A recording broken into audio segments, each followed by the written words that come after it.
Olá pessoal, tranquilo? Tudo bem? A gente vai para mais uma aula e nós vamos estudar a parte 1 de Filosofia da Educação. Um conteúdo bem importante, bem interessante para nós e com muitos detalhes aí que influenciam muito o pensamento educacional até hoje, ok?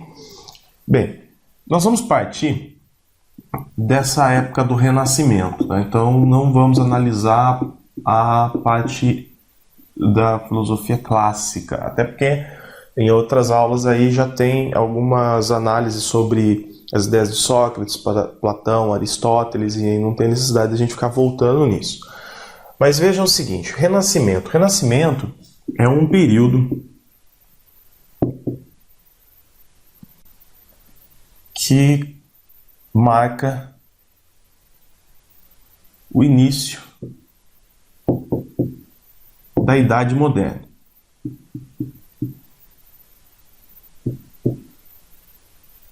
Essa coisa de idade é mera convenção histórica, mas nos ajuda. Então a gente vai ver que entre esse renascimento acontecendo na Europa, entre os séculos XV e XVII. Então o que vai acontecer no Renascimento? É a superação da Idade Média. Superação entre aspas, tá? Vou colocar por quê? Porque em muitos lugares da Europa manteve-se, vamos dizer assim, ou mantiveram-se algumas características da Idade Média em vários lugares e também alguns pontos, por exemplo, de estamentos e tudo mais, isso se manteve. Então não é uma superação absoluta da Idade Média, do feudalismo. Na verdade, isso foi aos poucos sendo superado. Então, uma superação em tese, tá, do sistema feudal, que foi o sistema predominante na Idade Média.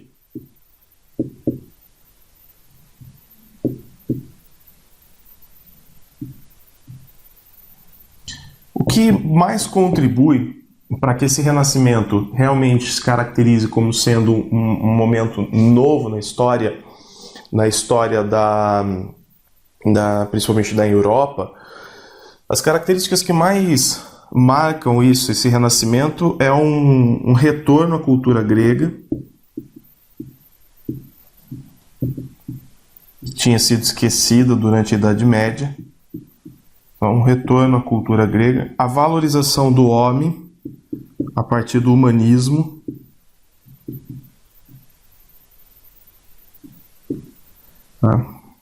as artes e as ciências.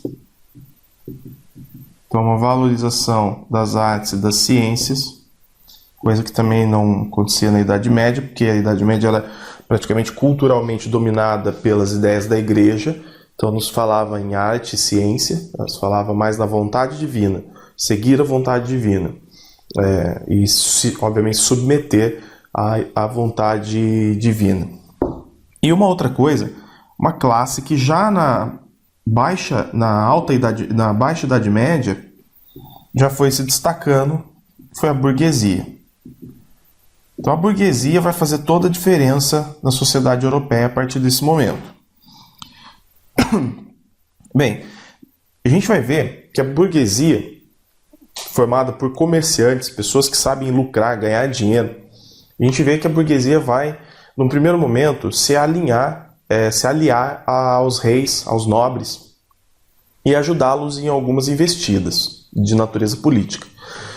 Mas com o passar dos anos, os ideais de liberdade, os ideais do liberalismo vão marcando a sociedade europeia, principalmente lugares como França e Inglaterra, e a burguesia vai então passar a reivindicar direitos e se opor às ideias da nobreza e do clero, tá? E é nesse momento que a gente vai vendo uma reviravolta nas ideias e até mesmo dentro da filosofia europeia, tá? Então a classe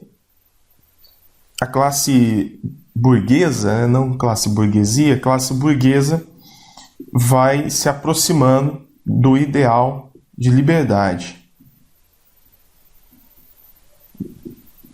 Depois vai ter um sistema uma teoria do liberalismo, né, com contribuições do Adam Smith, que vai dar respaldo a esse ideal de liberdade burguês.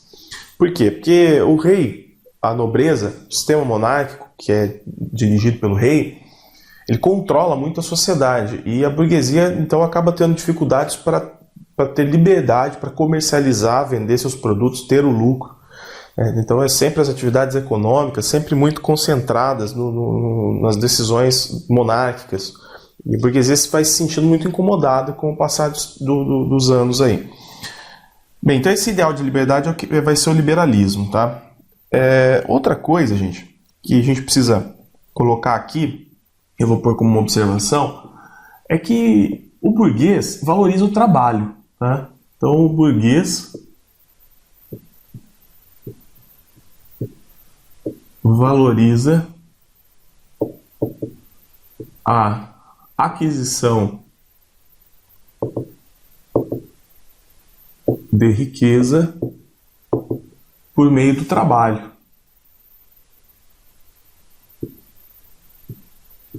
O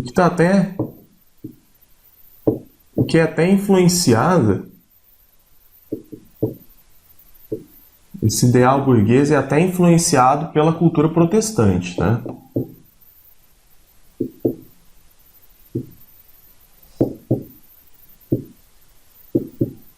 Então, culturalmente, há esse choque do pensamento burguês com o pensamento da nobreza e do clero, porque a nobreza fica estática, né? Ela quer simplesmente cobrar tributos da população, manter privilégios, vantagens, riqueza, mas sem trabalhar. Porque o trabalho não é visto ainda pelos nobres como algo que dignifica o ser humano. Ainda há uma visão arcaica do trabalho, o trabalho como coisa árdua, que é voltado apenas para as camadas inferiores da sociedade, né? E a burguesia vai trazer mudanças nesse cenário aí, tudo bem? Bom, gente, isso aqui tudo vai afunilar naquilo que a gente quer analisar no primeiro momento importante da filosofia moderna, assim, marcante, que a gente precisa estudar, o iluminismo. Óbvio que do século XV, XVI, até o século XVIII, quando o iluminismo, século XVII, XVIII, quando o iluminismo vai despontar, a gente tem vários outros autores aí, né? Tem René Descartes, que é um racionalista importante, tem David Hume, tem John Locke, tem o próprio Kant, que vai ser importante com a teoria criticista também, mas não é isso que a gente vai analisar aqui. A gente vai passar por esses filósofos aí e vamos direto lá no iluminismo. O iluminismo vai trazer como uma base, a base da corrente iluminista, desses filósofos,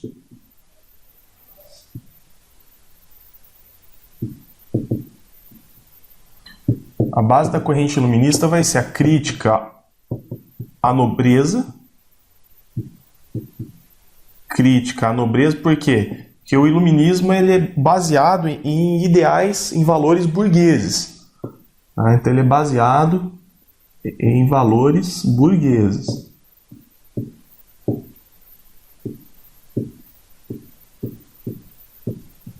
Ok? Então, um ponto dessa corrente filosófica é crítica à nobreza e, obviamente, crítica ao clero, que até aquele momento mantinham-se não como classes sociais, mas como estamentos. Crítica ao clero. Por causa das suas vantagens, né? Por causa dos seus privilégios e tudo mais. A Europa passava por momentos difíceis no século XVII e XVIII, população passando por dificuldades, a própria burguesia tentando ter mais liberdade para trabalhar, para correr atrás do lucro, para fomentar o capitalismo, né? E o clero e a nobreza apenas desfrutando de vantagens e privilégios de forma injusta. Bem, e dessa crítica ao clero aqui e à nobreza surge o quê? Surge um confronto do ideal do antropocentrismo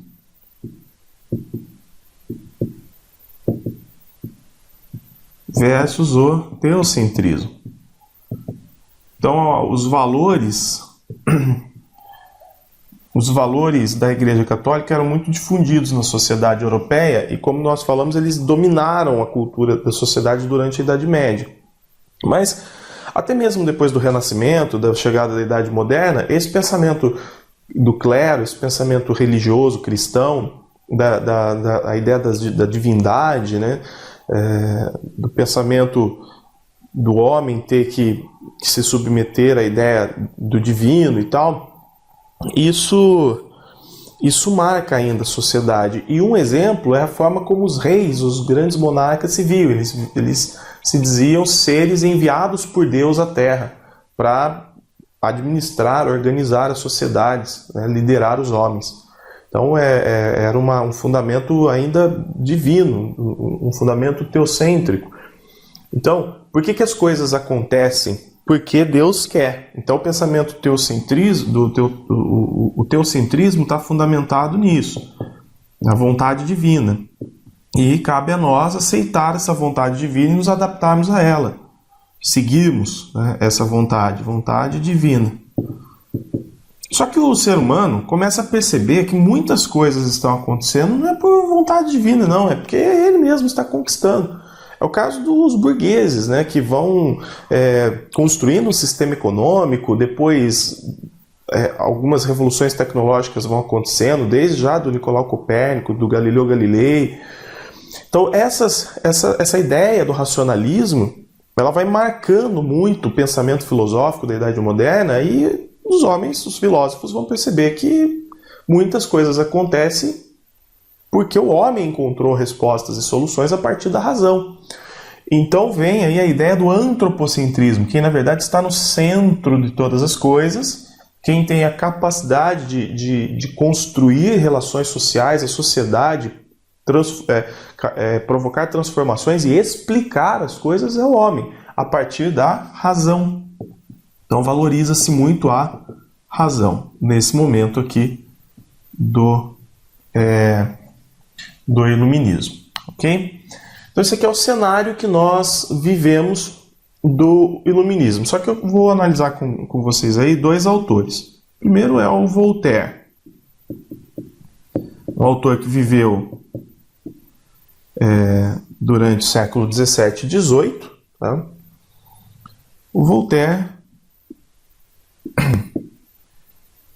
é aquele autor que vai dizer, né, que vai defender a ideia da livre expressão. Então, o que você está me dizendo pode ser um absurdo, mas eu respeito o seu direito de dizê-lo. A sua ideia pode ser absurda, mas eu respeito o seu direito de defendê-la. Então vejo que o iluminismo ele está muito voltado para a ideia de liberalismo, porque o liberalismo é justamente a corrente que também vai fazer frente ao poder da nobreza. Então os iluministas tendem a defender também o liberalismo, sociedade livre, uma sociedade que possa se organizar a partir das camadas sociais e não a partir de um rei, né? A partir de um nobre e tal. Mas vamos ver melhor isso. O Voltaire vai escrever uma obra chamada Cartas Inglesas. E nessa obra, Voltaire faz alguns elogios à Inglaterra. Tá? Elogios à Inglaterra.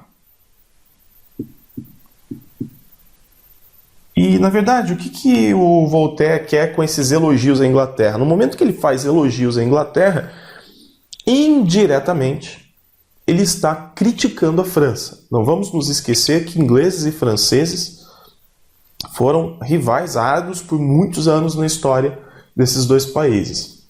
Guerrearam por 100 anos, tiveram várias outras guerras menores na história, sempre compararam forças, tentaram conquistar seus territórios, né? Franceses conquistar território inglês, ingleses conquistar território francês. Então, em cartas inglesas, ele vai fazer elogios à Inglaterra, mas vai dar uma cutucada na França, como quem diz, olha,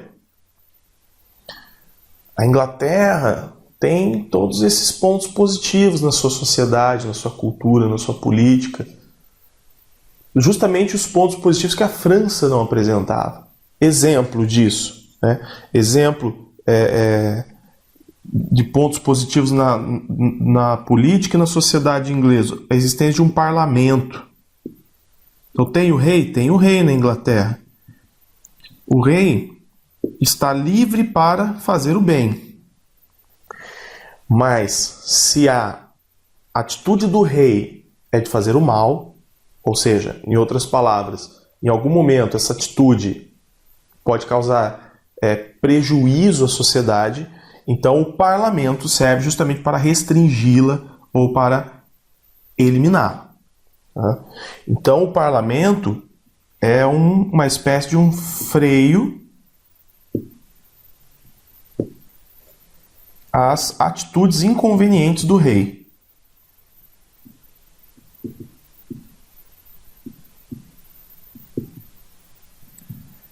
E na França isso não existia. Por quê?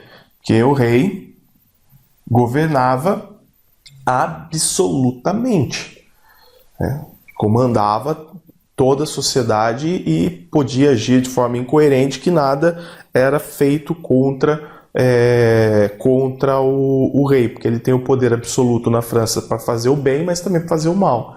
Não existe nenhum sistema que possa contrariar, diferentemente aqui da Inglaterra, que já tem o parlamento. Uma outra coisa é a religião. A Inglaterra convive já naquele momento com uma diversidade religiosa. E consegue viver em harmonia. Diversidade religiosa. Ok? Então, a Inglaterra convive com uma diversidade religiosa. Protestantes, cristãos, católicos, né? Já na França, não. Na França, as disputas entre religiões opostas são sangrentas. Um exemplo disso é a disputa entre católicos e calvinistas, por exemplo, que é muito forte na França e que realmente apresenta essas disputas sangrentas. Então Voltaire, aqui são dois exemplos mais significativos para a gente, mas o Voltaire vai fazer essas análises, tá? Vai indiretamente mostrar que a Inglaterra está muito à frente da França, tanto nos aspectos sociais quanto políticos. E isso, na verdade, trouxe até uma consequência material mais favorável à Inglaterra. Por exemplo, a Inglaterra foi o primeiro país a se desenvolver industrialmente, a iniciar uma revolução industrial. Por que a França não iniciou essa revolução industrial junto? Porque a Inglaterra, segundo a história, já estava politicamente organizada. Já a França ainda passaria por uma revolução. Então, antes é necessário organizar a sociedade, criar mecanismos. Não que isso seja algo absoluto, mas é importante que a sociedade crie mecanismos para o desenvolvimento. E naquele momento, todas as atenções estavam voltadas para a insatisfação da burguesia e da população com a nobreza. Então a França precisou primeiro passar por uma revolução francesa para depois tentar desenvolver a sociedade e se voltar para processos de industrialização. Então faz muito sentido historicamente esse posicionamento do Voltaire. Tá? Uma outra obra do Voltaire que é interessante nós analisarmos é a obra Cândido. Então, essa obra aqui, o Voltaire já analisa mais o ponto da educação.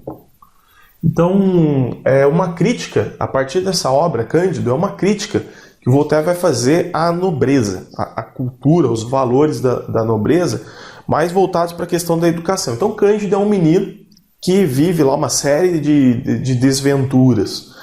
E o Cândido tem um preceptor. Então é um garoto, tá? Garoto atendido por um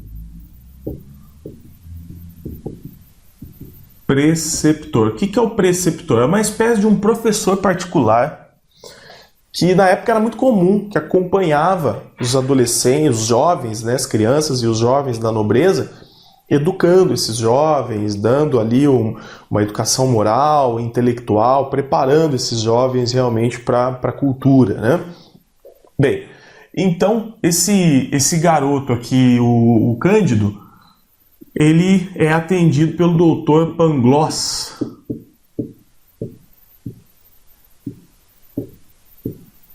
E ele tem suas dúvidas, o Cândido tem suas dúvidas, ele tem as suas inquietações.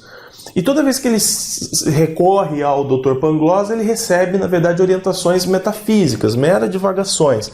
Então, o Dr. Pangloss, ele é muito reprodutor de ideias metafísicas. Ou seja, meras divagações. Por exemplo, se você não sabe o que é metafísico, tudo que é metafísico está, de alguma forma, na natureza, por exemplo, é algo que, de certa forma, existe na consciência, mas que concretamente, materialmente, a gente não consegue explicar. Por exemplo, Deus, a ideia de Deus, é uma ideia, obviamente, teocêntrica. Mas é também uma ideia metafísica, porque o que é Deus, o que é o céu, o que é o inferno? Nós formulamos concepções, nós formulamos teorias, nós formulamos conceitos, mas não se prova esses conceitos, né, materialmente. Então, o metafísico, não que ele seja dispensável, ele não é dispensável ao ser humano, mas o metafísico não traz respostas claras para problemas reais, concretos, existentes. Então, se você tem, por exemplo, alguma angústia e quer resolver a partir de conceitos metafísicos, bem provável que você não chega a resposta nenhuma, porque a metafísica está muito distante da realidade. Então, o que acontecia? O Dr. Pangloss oferecia nessa história aqui, né, enquanto preceptor, respostas metafísicas, divagações, ideias filosóficas para resolver o problema do Cândido. E o Cândido, não satisfeito com essas ideias, encontrava suas respostas na própria realidade. Então o Cândido recorre à realidade, recorre aos problemas da realidade, né?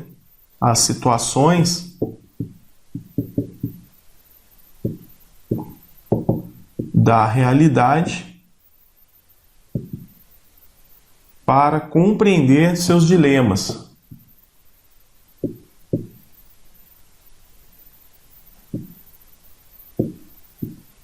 O que o Voltaire está, então, nos ensinando aqui? Ou o que ele está nos passando? Que a educação da nobreza é uma educação nem um pouco voltada para a prática, para a realidade. Tá? É uma educação que precisa ser superada. Então ele insinua que, o Voltaire insinua que a educação da nobreza não é uma educação prática e que haveria necessidade de uma educação prática para as pessoas naquele momento. Uma educação mais pautada em valores iluministas. Entende? Mais voltado para uma razão humana, mas que possa agir sobre a realidade, explicar as questões da realidade, encontrar explicações para os problemas da realidade. Então, na verdade, o que está se fazendo aqui é uma crítica à educação da nobreza, que é muito metafísica, muito teórica e é incapaz de compreender e de solucionar os problemas da realidade. Ok?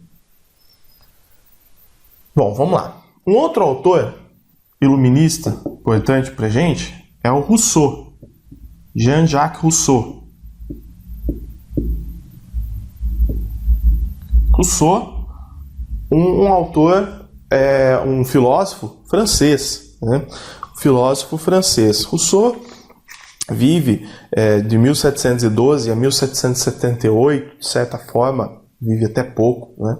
Mas produz muito na sua filosofia. Qual é a ideia de Rousseau? É muito simples entender o Rousseau, porque o ponto de partida de tudo que o Rousseau vai nos ensinar é muito simples. Veja, a gente coloca aqui a civilização no meio. Civilização. Então, o Rousseau, compreende na história do homem dois momentos. Antes da civilização, o homem vive em contato com a natureza, ou em estado natural. E em contato com a natureza, o homem vive em harmonia, em estado também de pureza, ele é puro. Ok?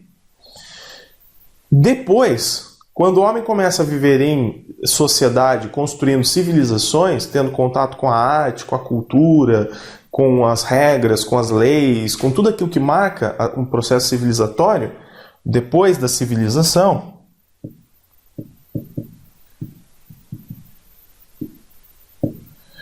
o homem já não está meramente em contato com a natureza.